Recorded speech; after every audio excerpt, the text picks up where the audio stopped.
नमस्कार। नेपाल दूरसञ्चार प्राधिकरणको सहकार्यमा नेपाल टेलिभिजनको प्रस्तुति कार्यक्रम कोभिड हटलाइनमा यहाँहरूलाई हार्दिक स्वागत छ। दर्शकवृन्द, हामी यस कार्यक्रममा अहिलेको असहज स्थिति जुन कोरोना भाइरस कोभिड-19 ले निम्त्याएको हो, त्यो असहज स्थितिमा यहाँका समस्या, यहाँका गुनासा, यहाँका जिज्ञासाहरू सम्बोधन गर्ने प्रयास गर्नेछौँ। त्यो तपाईका समस्याहरू हामी सम्बन्धित निकाय समक्ष राखेर त्यसको समाधानको पहल गर्ने गर्दछौँ। त्यसैले हामी हरेक दिन यो कार्यक्रम लिएर आउने गर्दछौँ। तपाईले हामीलाई सम्पर्क गर्न सक्नुहुनेछ, आफ्ना कुराहरू राख्न सक्नुहुनेछ। सुरुमै हामी यहाँलाई बताउन चाहन्छौँ यहाँले सम्पर्क गर्न सक्ने माध्यम के हुन् त भनेर। कार्यक्रम कोभिड हटलाइनमा कोरोना भाइरस कोभिड-19 का कारण सिर्जना भएका विभिन्न समस्या वा गुनासो राख्नको लागि सम्पर्क माध्यमहरू फोन, SMS र Viber 98 427 49 075, Facebook NTV response, email ID ntvcovid19response@gmail.com। दर्शकवृन्द, हामीले भर्खरै प्रस्तुत गर्यौं यहाँहरू समक्ष यहाँहरूले हामीसँग सम्पर्क गर्न सक्ने माध्यमहरू। तपाईलाई कुन सम्पर्क माध्यम पाएको पर्छ त्यहाँबाट तपाईहरू हाम्रो सम्पर्कमा आउन सक्नुहुनेछ, हामीलाई आफ्ना कुराहरू राख्न सक्नुहुनेछ। हामीलाई दैनिक रूपमा यहाँहरूका थुप्रै जिज्ञासा, थुप्रै गुनासाहरू प्राप्त भइरहेका छन् र हामी ती तपाईका जिज्ञासा र गुनासाहरू सम्बन्धित निकाय समक्ष राखेर त्यसको समाधानको पहल पनि गरिरहेका छौँ। केही पहलहरू जुन हामीले गरिरहेका छौँ त्यो प्रत्यक्ष कार्यक्रममा पनि हामी लिएर आउने गर्दछौँ भने कति धेरै हामीले तपाईका समस्या जुन समाधान गरेका छौँ त्यो कार्यक्रममा पनि हामी समावेश गरिरहेका हुँदैनौँ। तर यहाँहरूलाई यो भनिरहँदा आज पनि हामीलाई केही यस्ता गुनासाहरू प्राप्त भएका छन्। ती गुनासाहरू हामीले आजको कार्यक्रममा समेट्ने प्रयास गरिरहेका छौँ। जसरी अहिले यो गाडीहरू जुन सार्वजनिक सवारी साधन खुला गरिएको छ, लामो दूरीका सवारी साधन पनि खुलिसकेका छन्। यसबीचमा जो गृह जिल्ला जानुभएको थियो उहाँहरू अहिले काठमाडौँ फर्कने क्रम पनि तीव्र रूपमा बढेको छ। तर यसबीचमा एउटा के अप्ठ्यारो आइलायो भने जसरी उहाँहरू जो आइरहनु भएको छ अहिले काठमाडौँ, उहाँहरूलाई चाहिँ उहाँका घरधनी या अन्य बाट चाहिँ PCR रिपोर्ट चाहिँ अनिवार्य भनेर भनिएको छ। यसले गर्दा उहाँहरूलाई चाहिँ केही गाह्रो भइरहेको छ। तर त्यो फेरि PCR परीक्षण गर्नका लागि उहाँ टेकु जहाँ उहाँहरूलाई चाहिँ सजिलो पर्दछ उहाँहरू त्यहाँ जानुभएको छ। तर त्यहाँ जाँदाखेरि उहाँहरू चाहिँ 4 दिनसम्म लाइन बस्नु परेको, राति पनि त्यही बसेर लाइन मिच्ने डरले अथवा के डरले उहाँहरू चाहिँ 4 दिनसम्म लाइन बसेको तर पनि स्वाब परीक्षणका लागि पालो नआएको भन्ने गुनासो हामीलाई प्राप्त भएको छ। त्यसैले यो स्थिति के हो त, किन यस्तो भइरहेको छ, त्यहाँ व्यवस्थापनको पाटो किन कमजोर भइरहेको छ, यही विषयमा कुराकानी गर्न गइरहेका छौँ। जसका लागि आज हाम्रो सम्पर्कमा हुनुहुन्छ शुक्रराज ट्रपिकल तथा सरुवा रोग अस्पतालका निर्देशक डाक्टर सागर कुमार राजभण्डारीज्यू। निर्देशकज्यू, यहाँलाई स्वागत छ कार्यक्रममा। धन्यवाद। जस्तो मैले भर्खरै पनि कुराहरू राखेँ, यहाँले पनि सुन्नुभयो होला, हामीलाई गुनासो आएको छ यो PCR परीक्षणका लागि चाहिँ टेकु अस्पताल यहाँहरूको अस्पतालमा पुग्दा चाहिँ 4 दिनसम्म लाइन बस्दाखेरि पनि स्वाब परीक्षणका लागि पालो नआएको, एकदम भिड छ, यसले गर्दा झन् जोखिम भयो भन्ने गुनासो प्राप्त भएको छ। यो हो चाहिँ के, त्यहाँ के भइरहेको छ अहिले? एकदमै यहाँले वास्तविक कुरा भनिराख्नु भएको छ। विगत 4-5 दिनदेखि जुन हामीले नियमित रूपमा अस्पतालले गर्नुपर्ने विभिन्न एक्टिभिटिजहरू चाहिँ गरिराखेका छौँ। यहाँ आउने शङ्कास्पद व्यक्तिहरूको अथवा लक्षण भएका व्यक्तिहरूको चाहिँ स्वास्थ्य परीक्षण गर्ने, उहाँहरूको स्वाब कलेक्सन गर्ने र स्वाबको चाहिँ PCR परीक्षण गर्ने, उच्च लक्षण भएका व्यक्तिहरूलाई अस्पतालमा आइसोलेसन र ICUमा भर्ना गर्ने, यो काम चाहिँ अस्पतालले गर्ने हो। र पछिल्लो समयमा यो 3-4 दिनदेखि खास गरेर यो सार्वजनिक यातायात खोलिसकेपछि काठमाडौँमा विभिन्न पेसा व्यवसाय गर्ने व्यक्तिहरू खास गरेर यो काठमाडौँ बाहिर खास गरेर तराईका विभिन्न जिल्लाहरू र अधिकांश अझै यो इन्डियाका विभिन्न ठाउँबाट आउने क्रमहरू चाहिँ बढी भइराखेको छ। उहाँहरूलाई कतिपय ठाउँहरूमा काम गर्ने ठाउँहरूमा भयो अथवा उहाँहरू बस्ने कोठामा डेरामा ती ठाउँहरूमा उहाँले यो चाहिँ PCR अनिवार्य परीक्षण गरेर मात्र काममा लगाउने, काममा दिने भन्ने हिसाबले गर्दाखेरि उहाँ बाध्य भएर उहाँहरू यहाँले भने जस्तै 3-4 दिनसम्म चाहिँ भोकै अब यो चाहिँ हाम्रो शुक्रराज ट्रपिकल अस्पतालको परिसरभित्रै सुतेर अथवा खाएर पनि उहाँले यो टेस्टको लागि बसिराख्नु भएको छ। र यो समयमा खास गरेर बिहान जति पनि मानिसहरू हुन्छ 90% त्यस्ता व्यक्तिहरू छन् जुन बिहान काम गरेर बेलुकी के खाउँ भन्ने त्यस्ता प्रकारका व्यक्तिहरू छन्। ती व्यक्तिहरूको लागि एउटा चाहिँ शुक्रराज ट्रपिकल अस्पतालले लामो समयदेखि यो चाहिँ विभिन्न सरुवा रोग अस्पतालको व्यवस्थापनको साथसाथमा पछिल्लो समयमा कोभिड-19 को यो चाहिँ कम्प्रिहेन्सिभ सर्भिसहरू दिएको भएर उहाँहरू चाहिँ यहाँ सहज वातावरण गर्नुहुन्छ, यहाँ निःशुल्क हुन्छ भन्ने हिसाबले नै उहाँहरू आउनु भएको हो। तर यो चाहिँ दायरा बढाउने क्रममा स्वास्थ्य मन्त्रालयले काठमाडौँका 14वटा अन्य अस्पतालहरूलाई पनि यस्तै प्रकारको व्यक्तिहरूको स्वाब कलेक्सन गर्ने जुन एउटा निर्देशन जारी गरेको छ र अन्य अस्पतालहरूमा उहाँहरूको पहुँच पुग्न सकेको छैन। त्यो किन भन्दाखेरि अन्य अस्पतालहरूले उहाँहरूले लिन चाहनुहुन्न। धेरै जस्तो उहाँहरूले चाहिँ पेडको जुन यो पेमेन्टको आधारमा मात्र उहाँहरूले चाहिँ एक्सेप्ट गर्ने हुँदाखेरि ती व्यक्तिहरू जो यहाँले मैले भने बिहान काम गरेर बेलुकी खाने व्यक्तिहरूमा चाहिँ त्यो तिर्न सक्ने क्षमता पनि छैन। एकजना व्यक्तिले मैले सुनेको थिएँ तपाईँ यसरी बाहिर तिरेर चाहिँ गर्न सक्नुहुन्छ नि, होइन सर म 7 दिन बरु भोक बस्छु हिँडै गर्छु भन्ने त्यस्ता उहाँहरूको चाहिँ आवाज आएको न। उहाँहरू निर्देशकज्यू अहिले यहाँहरुकोमा जुन स्वाब यो परीक्षण हुन्छ नि त्यो अहिले निशुल्क भइरहेको हो?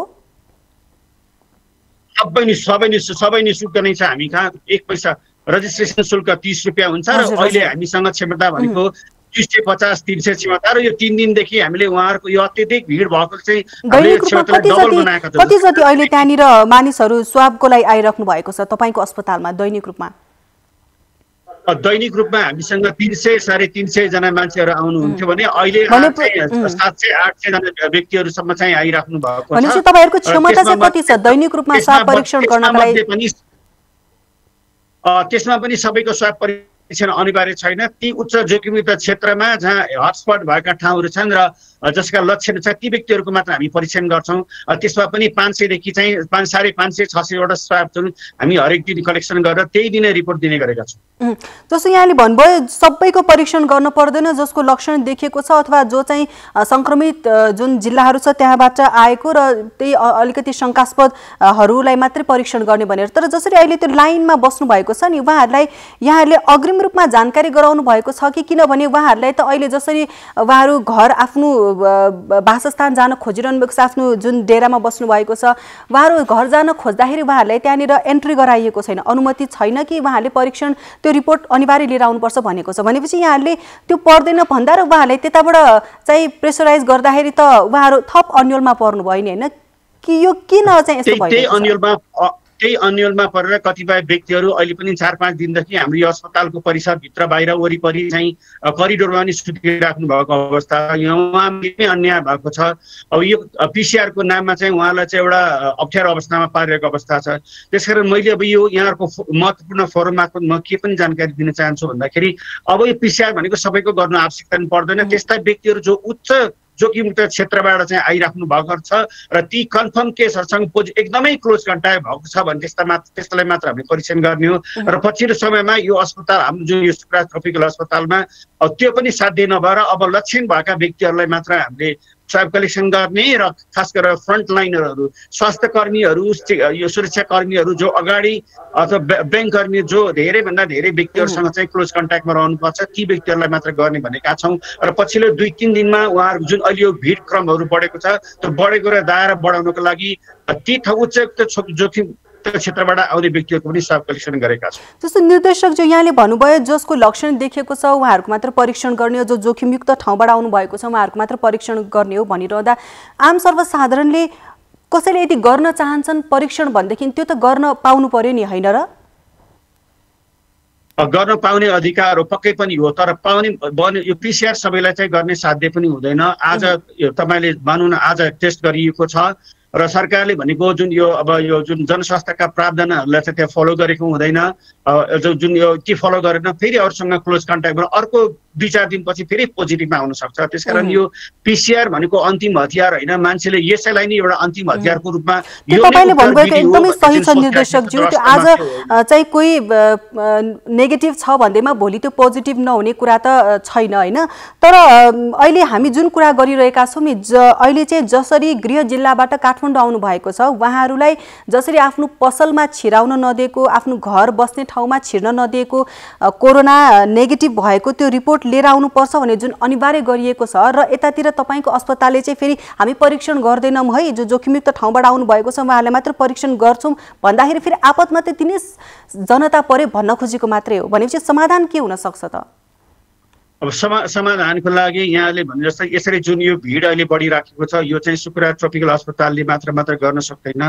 अब यो काठमाडौँ उपत्यकामा 14वटा चाहिँ सरकारी र चाहिँ यो अन्य सहकारी अस्पतालहरू छ, तिनीहरूले पनि यो यस्तै प्रकारको रेस्पोन्सिबिलिटी लिएर उहाँले पनि अलिकति चाहिँ यसको चाहिँ हाम्रो भोल्युम अलिकति लिइदिनु पर्ने हुन्छ। त्यसले गर्दाखेरि यहाँले भनेअनुसार सामाजिक दूरी यी सबै कुराहरूलाई मेन्टेन गर्न सजिलो हुन्छ। एक प्रहरको म यही यहाँको फोरम मार्फत म के पनि जानकारी गराउन चाहन्छु भन्दाखेरि यी अस्पतालहरू भनेको उच्च जोखिमयुक्त क्षेत्र हो। यहाँ अनावश्यक रूपमा कसैले भिडभाड गर्नु हुँदैन, किन भन्दाखेरि कोही न कोही यहाँ चाहिँ संक्रमित भएको देखिन्छ। आजभन्दा 1 हप्ता अगाडिको कुरा गर्दाखेरि यहाँ जति पनि परीक्षण गरिएको छ, परीक्षण गरेको 4 जना र 3 जना मध्ये 1 जना पोजिटिभ देखिएको छ। त्यसकारण अहिले पनि यो अस्पताल एकदम उच्च जोखिमयुक्त क्षेत्रमा छ।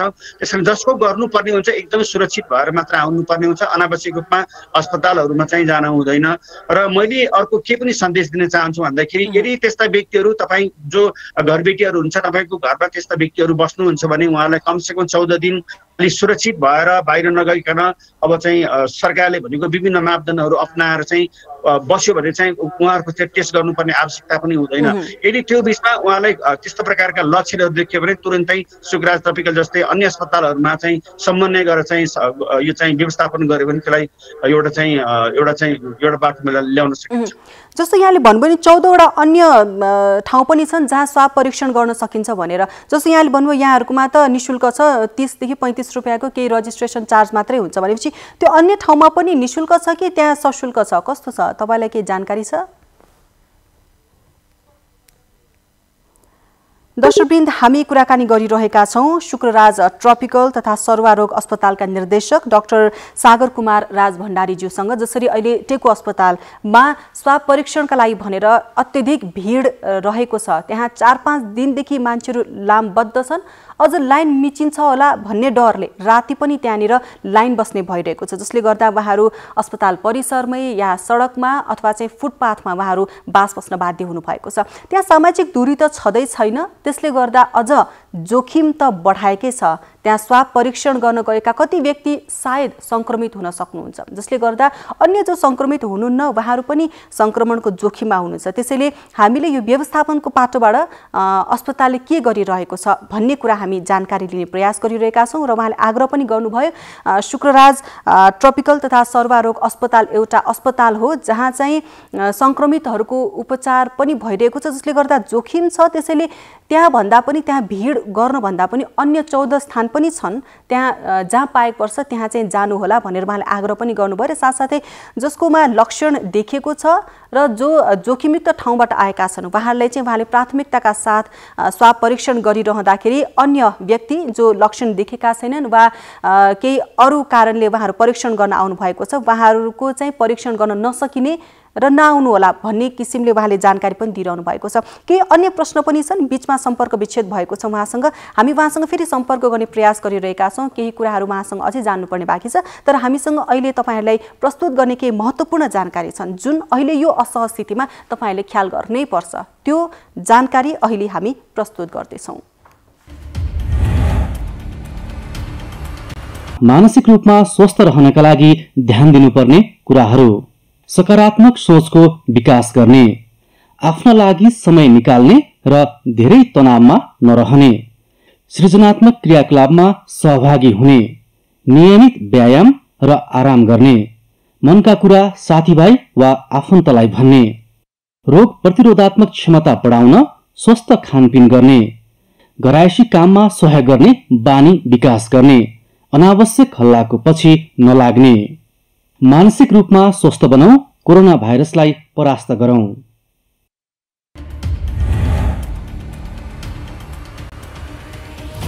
आफ्ना समस्या वा गुनासा राख्नका लागि सम्पर्क नम्बरहरू: बाढी पहिरोको पूर्व जानकारीका लागि 1155, बाढी पहिरोबाट सिर्जित आपतकालीन अवस्थामा सहयोग वा उद्धारका लागि 1149, महिलामाथि हुने जुनसुकै प्रकारका हिंसामा 1145, हराएका, बेवारिसे भेटिएका, बेसबिखनमा परेका, हिंसामा परेका वा कुनै पनि समस्यामा परेका बालबालिकाका लागि 104, एम्बुलेन्सका लागि 102, ट्राफिक सम्बन्धी जानकारी वा सहयोगका लागि 103, आगो लागि भएमा दमकलको लागि 101।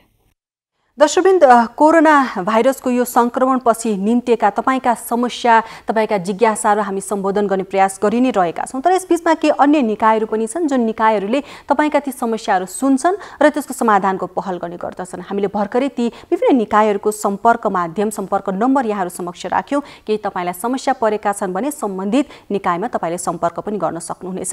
हामी विषयवस्तुमा थियौँ जहाँ टेकु अस्पताल, जहाँ स्वाब परीक्षणका लागि मानिसहरूको अत्यधिक भिड रहेको छ, त्यहाँको भिड व्यवस्थापन र खासमा कसरी के काम भइरहेको छ भन्ने विषयमा कुराकानी गरिरहेका थियौँ। बिचमा सम्पर्क विच्छेद हुँदाहुँदै पनि अहिले फेरि हाम्रो सम्पर्कमा आइसक्नु भएको छ शुक्रराज ट्रपिकल तथा सर्वरोग अस्पतालका निर्देशक डाक्टर सागर कुमार राज भण्डारीज्यू। उहाँलाई फेरि पनि हामी कार्यक्रममा स्वागत गर्दछौँ। डाक्टर, फेरि पनि मैले अहिलेकै कुरालाई जोड्न चाहेँ। जसरी मैले यहाँलाई प्रश्न राखेको थिएँ कि यहाँको अस्पतालमा त निःशुल्क छ, अरू 14वटा ठाउँ छन् जहाँ स्वाब परीक्षण गर्न सकिन्छ भन्नुभएको थियो, त्यहाँ पनि के निःशुल्क छ कि त्यहाँ के कस्तो छ? अन्य अस्पतालहरू पनि काठमाडौँ उपत्यकामा रहेका 14वटा अस्पताल, टिचिङ अस्पतालदेखि लिएर त्यसपछि वीर अस्पताल, पाटन अस्पताल, म्याटर्निटी हस्पिटल, भक्तपुर अस्पताल, त्यसपछि मध्यपुर छिनी अस्पतालदेखि लिएर आर्मी, पुलिस अनि त्यसपछि यो सशस्त्र प्रहरीको सबै अस्पतालहरूमा यस्तो प्रकारको सेवाहरू उपलब्ध छ। र जहाँसम्म के भनिएको छ भने अन्य अस्पतालहरूमा जस्तै टिचिङ, वीर र पाटनको कुरा गर्दाखेरि उहाँहरूको 50% चाहिँ निःशुल्क गर्ने र 50% पेमेन्टको आधारमा गर्ने भन्ने हिसाबले उहाँहरूले पनि यस्तो प्रकारको रेस्पोन्सिबिलिटी फिलिङ गरेर त्यो साबहरू कलेक्सन गरिदिनुपर्छ। भनेपछि अन्त पनि निःशुल्क छ भनिरहँदाखेरि टेकु अस्पतालमा यति धेरै भिड बढ्नुको कारण चाहिँ सायद मानिसहरूलाई चाहिँ टेकु अस्पताल मात्रै हो जहाँ चाहिँ निःशुल्क रूपमा स्वाब परीक्षण हुन्छ भन्ने पनि होला। त्यो इन्फर्मेसन त्यो पनि हो, तर त्यो उहाँहरूको चाहिँ त्यो इन्फर्मेसन भए तापनि त्यहाँ उहाँहरूको इजी एक्सेस हुँदैन। यहाँसम्म कतिपय ती नाम भनेका अस्पतालमा उहाँहरूको आफ्नै स्वास्थ्य कर्मीहरूको चाहिँ स्वाब पनि परीक्षण हुँदैन। त्यसले गर्दाखेरि सर्वसाधारणको चाहिँ स्वाब परीक्षण हुन एकदमै गाह्रो छ ती ठाउँहरू। हजुर हजुर।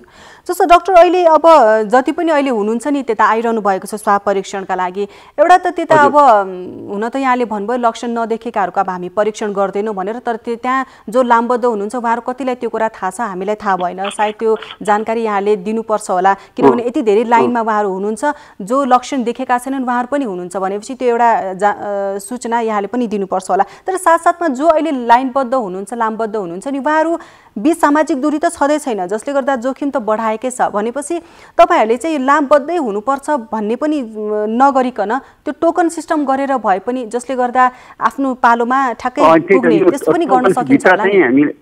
सबभन्दा पहिले हामीले भित्र नै यहाँ टोकन सिस्टम गरेका छौँ। हरेक दिन 500 भन्दा बढी टिकट इस्यु हुँदैन। त्यो 500 अलिक कम्प्लिट भइसकेपछि अरूहरूले भोलि आउनुहोस् भनेर प्राथमिकता आधारमा हामीले उहाँहरूलाई चाहिँ त्यसरी वितरण गर्छौँ। त्यो टोकन सिस्टम हामी कहाँ छौँ, यदि नभएको भने त 2000-3000 भिड हुन्थ्यो हामी कहाँ। त्यसलाई हामीले सक्दो एकदमै सहयोग गरेका छौँ। र अहिले दुःखको कुरा के भन्नुपर्दा यति पुरानो अस्पताल जुन यो टेकुको पुरै परिसरहरू कम्पाउन्डहरू चाहिँ यसले चाहिँ चर्चेको थियो, अहिले यो स्वास्थ्यका विभिन्न स्ट्रक्चरहरू यहाँ स्ट्रक्चर र युनिटीहरू चाहिँ यहाँ बनेको भएर अहिले एकदमै साँगुरो घेराभित्र हामी काम गर्नुपर्ने बाध्यता भएको भएर यत्रो चाहिँ जनमानसलाई व्यवस्थापन गर्दाखेरि यो चाहिँ यहाँले भनेअनुसार सामाजिक दूरी मेन्टेन गर्न असाध्यै गाह्रो छ। तर यो जुन अहिले आएको जुन यो व्यक्तिहरू हामीमा एकदमै काउन्सिलिङ गर्दा पनि चाहिँ एकदमै उहाँले बुझाउन असाध्यै गाह्रो भएको भएर चाहिँ यो अहिले तपाईँको सोसियल डिस्टेन्सको कुराहरू असाध्यै गाह्रो भइरहेका छन्। डाक्टर, अन्त्यमा के भन्नुहुन्छ आम सर्वसाधारणलाई, जो अहिले यहाँले पनि भनिसक्नुभयो लक्षण नदेखेका पनि जो यदि तपाईँको अस्पतालमा कोही परीक्षणका लागि आउँदै हुनुहुन्छ या सोच बनाउँदै हुनुहुन्छ लगायत यो सामाजिक दूरी कायम गर्ने विषयमा के भन्नुहुन्छ अन्त्यमा? सबभन्दा पहिला यो टेकु अस्पतालमा अहिले परीक्षण गर्ने भनेको खासै गरेर लक्षण भएका व्यक्तिहरू र जसलाई यो चाहिँ अब यो सास फेर्नेदेखि लिएर कोभिड-19 भएका विभिन्न लक्षण जुन हामीले भनेका ती लक्षणहरू भएका व्यक्तिहरूको साथ निःशुल्क परीक्षण हुन्छ। र अर्को धेरैभन्दा धेरै व्यक्तिहरू सम्पर्क रहने र बिरामीसँग सम्पर्क स्वास्थ्य कर्मीहरू, फ्रन्टलाइनरहरू, सुरक्षाकर्मीहरू, पत्रकारहरू अथवा कुनै एकदम भिडमा जाने जुन जनसमुदाय छ उहाँहरूको चाहिँ हामी स्वास्थ्य परीक्षण निःशुल्क रूपमा गर्छौँ, अन्यहरूको चाहिँ हामी गर्दैनौँ। र अहिले जुन व्यक्तिहरू चाहिँ विभिन्न अवसरको लागि काठमाडौँमा छिरिराख्नु भएको छ जोखिमयुक्त क्षेत्रबाट आउनुभएको छ अथवा अन्य क्षेत्रबाट उहाँहरूमा कुनै लक्षण छैन भने उहाँहरूलाई 14 दिनसम्म जुन यहाँमा डेरामा बस्नुहुन्छ डेरामै बस्न दिने, बरु उहाँले एउटा अनुशासन पालन कायम गरेर घर अनावश्यक बाहिर जान नदिने, बाहिर जाँदा पनि चाहिँ हामीले भनेका एसएमएसका कुराहरूलाई चाहिँ एकदमै मेन्टेन गर्ने, यी कुराहरू भयो भने चाहिँ एउटा चाहिँ यो अनावश्यक पिसिआर चाहिँ गरिराख्नु पर्दैन। तर पिसिआरको नाममा कसैलाई पनि यसरी चाहिँ हामीले चाहिँ दुःख दिनु हुँदैन। किन भन्दाखेरि भोलि अब यहाँलाई थाहा छ पिसिआर पोजिटिभ भएका कोभिड-19 भएका बिरामीहरूले कति दुःख पाइरहेको छ, आइसियूमा कति अप्ठ्यारो अवस्थामा पुगिरहेको छ। भोलि त्यो अवस्थामा हामी पनि जानुहुन्छ। त्यसकारण यस्तो कसैलाई चाहिँ पिसिआरको नाममा कोभिड-19को नाममा चाहिँ हामीले डिस्क्रिमिनेसन गर्न पनि हुँदैन। डाक्टर, यहाँको यो महत्त्वपूर्ण जानकारीका लागि धेरै धेरै धन्यवाद। दर्शकवृन्द, उहाँ हुनुहुन्थ्यो शुक्रराज ट्रपिकल तथा सर्वरोग अस्पतालका निर्देशक डाक्टर सागर कुमार राज भण्डारीज्यू। उहाँसँग हामीले कुराकानी गरिरहेका थियौँ र उहाँले अनुरोध पनि गर्नुभयो जसको लक्षण देखिएको छैन, जो जोखिमयुक्त ठाउँबाट आउनु भएको छैन, उहाँहरू कृपया अस्पताल नआइदिनु होला। हामी ती व्यक्तिहरूको परीक्षण गर्न सक्दैनौँ किनभने क्षमता पनि कम छ र अन्य ठाउँ पनि हुँदाहुँदै टेकुमा मात्रै भिड जम्मा हुँदा त्यसले जोखिम पनि बढायो भनेर हामीले यही विषयमा स्वास्थ्य तथा जनसङ्ख्या मन्त्रालयसँग पनि बुझ्ने प्रयास गरेका थियौँ। अब यो लक्षण नदेखेकाहरूको परीक्षण के हुन्छ त्यसो उहाँहरू कहाँ जाने त? उहाँहरू घरभित्र पनि उहाँहरू छिर्न पाउनु भएको छैन भनेपछि उहाँहरूको चाहिँ के हुन्छ? बेहाल अवस्थामा हुनुहुन्छ उहाँहरू। हामीले यो जानकारी लिने प्रयास गरेका थियौँ तर उहाँहरूको कार्यव्यस्तताका कारण आजको यो श्रृङ्खलामा हामीले त्यतातिरको कुरा समेट्न सकेनौँ। हामी अन्य श्रृङ्खलामा त्यो कुरा समेट्नेछौँ। तर यसबिचमा फेरि हामी अर्को एउटा विषयतर्फ प्रवेश गर्दैछौँ जुन अहिले स्थानीय तहमा जसरी अहिले बजारहरू खुला भइसकेको छ, मानिसहरूको भिडभाड बढिसकेको छ, यसबिचमा जोखिम बढाएको छ। तर फेरि सम्बन्धित निकाय जसले चाहिँ स्वास्थ्य सतर्कताका कुरा मानिसहरूलाई बुझाउनु पर्ने हो र अनुगमन अनि कार्यान्वयनको पाटोमा जानुपर्ने हो, त्यो निकाय पनि कहीँ यो चाहिँ नबुझेको हो कि अथवा उहाँहरू नै चाहिँ भ्रममा परेको हो कि उहाँले गर्न नसकेको हो कि भन्ने कुरा पनि आइरहेको छ। त्यसैले हामी आज जाँदैछौँ बाँकेको नेपालगञ्ज उपमहानगरपालिकातर्फ, जहाँका उपप्रमुख अहिले हाम्रो प्रत्यक्ष सम्पर्कमा हुनुहुन्छ उमा थापा मगरज्यू। स्वागत छ यहाँलाई कार्यक्रममा। धन्यवाद छ। नमस्कार दर्शकवृन्द, हामी उमा थापा मगरज्यूसँग कुराकानी गर्ने प्रयास गरिरहेका छौँ तर उहाँको आवाज हामीले अहिले सुन्न सकिरहेका छैनौँ। हामी फेरि पनि उहाँलाई स्वागत गर्दैछौँ। स्वागत छ यहाँलाई कार्यक्रममा।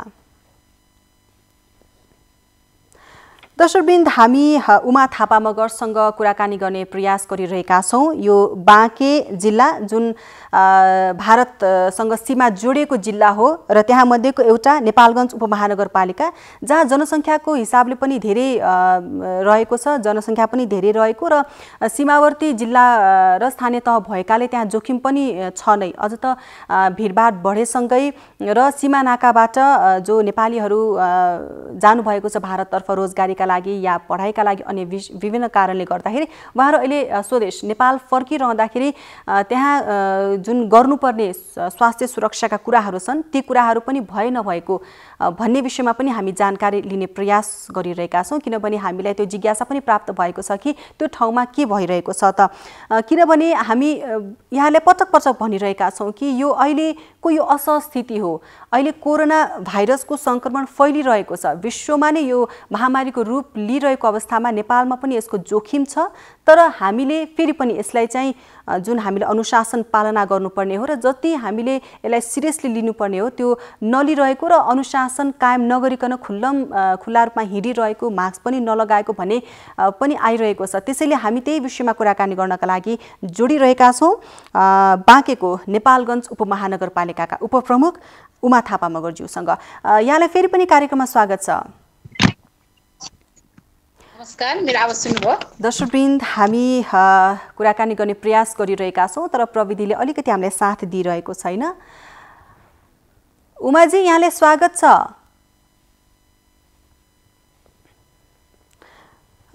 मैले प्राविधिक साथीहरूलाई विनम्र अनुरोध गर्न चाहे, मैले उहाँको आवाज सुन्न सकिरहेको छुइनँ। यो प्रविधिले कहिलेकाहीँ यस्तै गर्छ, उहाँको आवाज सुन्ने प्रयास गरिरहेको छु म। यहाँको आवाज आइरहेको थिएन, अहिले कस्तो छ? केही बोलिदिनुहुन्छ उमाज्यू? हजुर नमस्कार, म त हजुर अहिले यहाँको आवाज मैले सुन्न सकेँ। जस्तो अहिले यहाँको स्थानीय तहमा जसरी अहिले बजार खुल्ला छ, भिडभाड पनि बढेको छ, त्यसले गर्दा जोखिम बढेको भन्ने कुरा आइरहेको छ। के छ अहिलेको पछिल्लो स्थिति चाहिँ?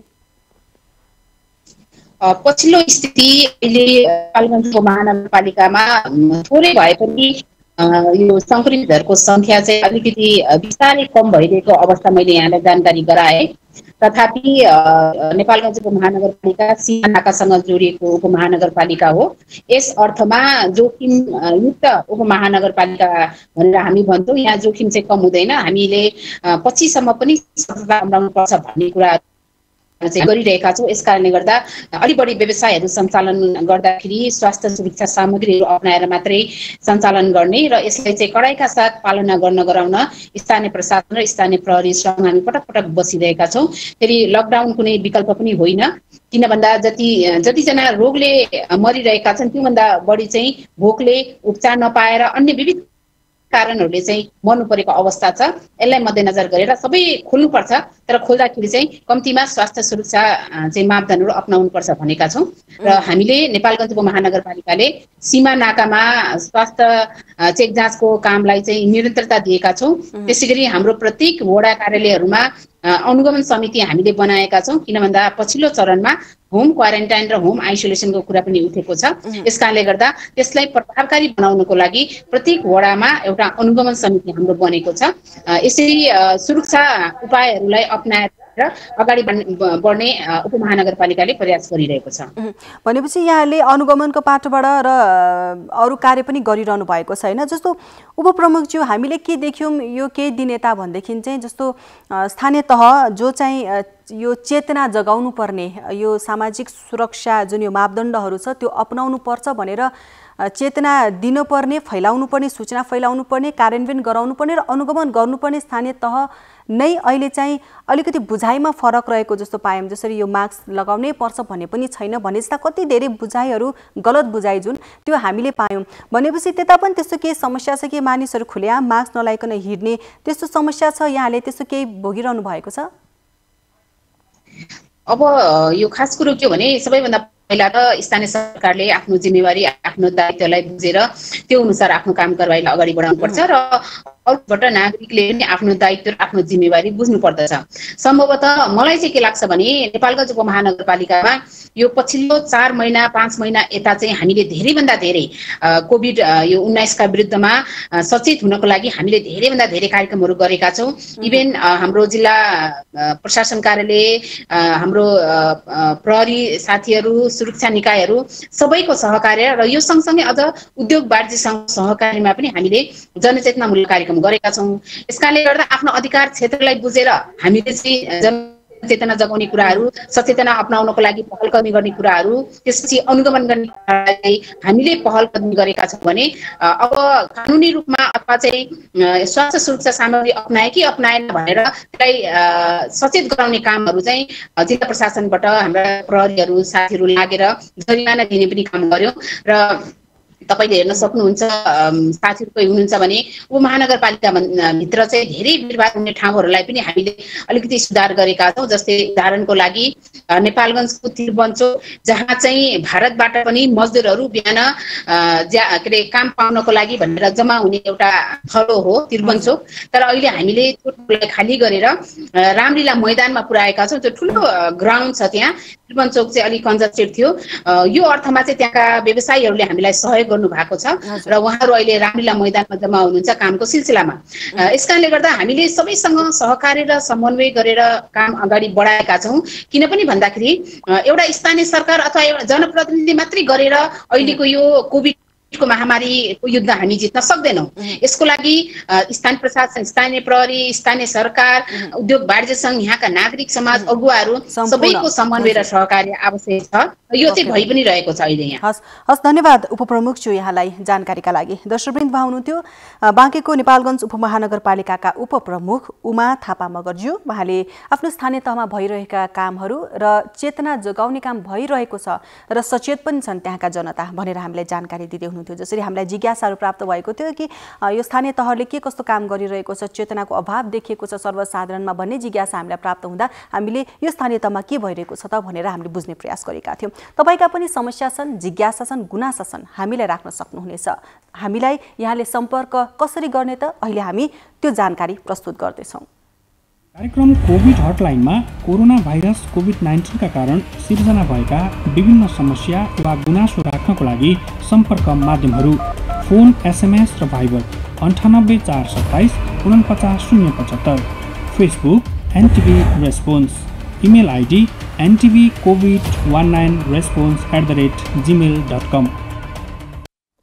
दर्शकवृन्द, हामीलाई दैनिक रूपमा यहाँहरूका विभिन्न गुनासाहरू समस्याहरू प्राप्त भइ नै रहेका छन्, तर पनि हामी फेरि पनि आग्रह गर्न चाहन्छौँ तपाईँका समस्या छन् हाम्रो कार्यक्रममा राख्नुहोला। हामी तपाईँका ती समस्याहरू सम्बन्धित निकाय समक्ष राखेर समाधानको पहल गर्नेछौँ। आजका लागि कार्यक्रमको समय यति नै। तपाईँहरू सुरक्षित रहनुहोला, सचेत रहनुहोला, यो सहस्थितिमा आफ्नो स्वास्थ्यको ख्याल राख्नुहोला।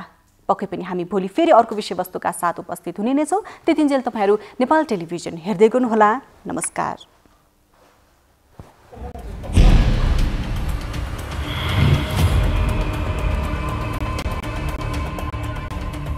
Thank you.